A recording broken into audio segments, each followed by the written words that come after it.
আসসালামু আলাইকুম এভরিওয়ান, আশা করি আপনারা সকলেই ভালো আছেন। আলহামদুলিল্লাহ, আমিও আপনার দোয়ায় অনেক ভালো আছি।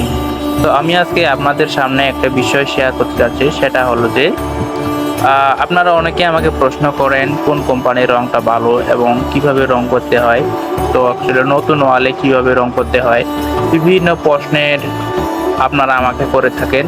তো আমি অবশ্যই আজকে কিছু প্রশ্নের উত্তর দেব আপনার কাছে। তো আমরা এখন এই ভাইটির কাছে প্রশ্ন করব, আপনারা অবশ্যই পুরো ভিডিওটি দেখবেন। আপনি এখানে ভাই রং করতে হচ্ছে। এটা কি রং করতেছেন? এটা প্লাস্টিক পেন। প্লাস্টিক পেন আস্তর মারতেছেন নাকি? ও আচ্ছা, এরপরে যদি আমি অন্য কালার করতে যাই তাহলে কি করব? তাহলে সমস্যা নেই, আপনি এটা দিয়ে করতে পারেন। মানে এখানে এনামেল করতে হবে নাকি প্লাস্টিক করলে ভালো হয়? ওয়ালে আপনার এনামেল মারা ঠিক না। প্লাস্টিক ওয়াল নষ্ট না না, বাইরের জন্য বাইরের জন্য।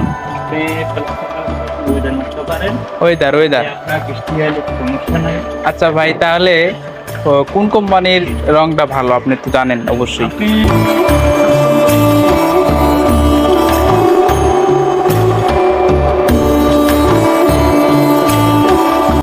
ও মানে আপনি বলতেছেন যে এশিয়ান পেইন্ট সবচাইতে ভালো আপনার কাছে আর কি? ও আচ্ছা আচ্ছা, তাহলে এশিয়ান দিয়ে কাজ করতে মানে অনেক হয়, কি লাভটা কি? লাভ নেই, আপনার রং মানে কাভারেজ বেশি আসে নাকি? ও এমনকি গ্লেজটাও ভালো থাকে নাকি? এবং লাস্টিংটাও মনে হয় অনেক ভালো। দর্শক দেখতে পাচ্ছেন আমাদের রং মিস্ত্রি বলতেছে যে আসলে রং যদি ব্যবহার করতে হয় অবশ্যই ভালো মানের রং ব্যবহার করতে হবে।